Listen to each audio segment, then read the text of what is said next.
నమస్తే. ఈనాడు దినపత్రికలోని ముఖ్యాంశాలు ముందుగా హెడ్లైన్ చూసుకున్నట్లయితే సార్వత్రికంతో కాంగ్రెస్ పని సరి, అధికారంలో ఉన్నప్పుడు దోచుకోవడం, లేనప్పుడు విభజించడం ఆ పార్టీ నైజం. ప్రధాని మోడీ. సైన్యమా ఇమ్రానా, అధికార పీఠం కోసం పాక్లో మొదలైన పోరు. అన్నదాతలకు అడ్డుగా ముళ్ల కంచెలు. రేపటి ఢిల్లీ చలోను నిలువరించేందుకు భారీగా ఏర్పాట్లు. సీనియర్ ఐఏఎస్ విచారణకు సన్నద్ధం. శివ బాలకృష్ణ నేర అంగీకార వాంగ్మూలంతో అనీషా ముందుకు. కృష్ణాపై కేసీఆర్ వైఖరిని ఎండగడదాం. బారాస ఆరోపణలకు ఉభయ సభలో తిప్పికొట్టాలి.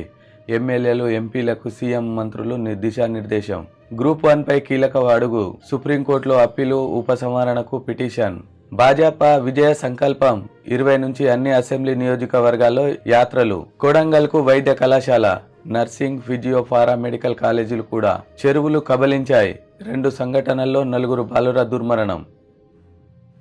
సార్వత్రికంతో కాంగ్రెస్ పని సరి, అధికారంలో ఉన్నప్పుడు దోచుకోవడం, లేనప్పుడు విభజించడం ఆ పార్టీ నైజం. ప్రధాని మోదీ. సైన్యమా ఇమ్రానా, అధికార పీఠం కోసం పాక్ లో మొదలైన పోరు. వెల్లువెత్తున్న రిగ్గింగ్ ఆరోపణలు, ఎన్నికల అక్రమాలపై భారీగా పిటిషన్లు, అన్నదాతలకు అడ్డుగా ముళ్ల కంచెలు. రేపటి ఢిల్లీ చలోను నిలువరించేందుకు భారీగా ఏర్పాట్లు. సరిహద్దులను మూసివేస్తున్న హర్యానా, ఢిల్లీ పోలీసులు. సీనియర్ ఐఏఎస్ విచారణకు సన్నద్ధం. శివబాలకృష్ణ నేరాంగీకార వాంగ్మూలంతో అనీషా ముందుకు. కృష్ణాపై కేసీఆర్ వైఖరిని ఎండగడదాం. భారాస ఆరోపణలను ఉభయ సభల్లో తిప్పికొట్టాలి. ఎమ్మెల్యేలు, ఎమ్మెల్సీలకు సీఎం, మంత్రుల దిశానిర్దేశం. నదీ జలాల అంశంపై ప్రజాభవన్ లో అవగాహన కార్యక్రమం. విజయ సంకల్ప యాత్ర పోస్టర్ ను విడుదల చేస్తున్న కిషన్ రెడ్డి. చిత్రంలో మహేశ్వర్ రెడ్డి, లక్ష్మణ్, రాణి రుద్రమ, జితేందర్ రెడ్డి. భాజపా విజయ సంకల్పం. 20 నుంచి అన్ని అసెంబ్లీ నియోజకవర్గాల్లో యాత్రలు. 17 లోక్సభ స్థానాలు గెలవడమే లక్ష్యం. కిషన్ రెడ్డి వెల్లడి. గ్రూప్ 1 పై కీలక అడుగులు. సుప్రీంకోర్టులో అప్పీలు, ఉపసంహరణకు పిటిషన్. ఈ నెల 19న విచారణకు వచ్చే అవకాశం. కొడంగల్కు వైద్య కళాశాల, నర్సింగ్, ఫిజియో, పారామెడికల్ కాలేజీలు కూడా. 224.5 కోట్లతో ఏర్పాటుకు ప్రభుత్వ ఉత్తర్వులు. చెరువులు కబలించాయి. 2 సంఘటనల్లో 4 బాలుర దుర్మరణం.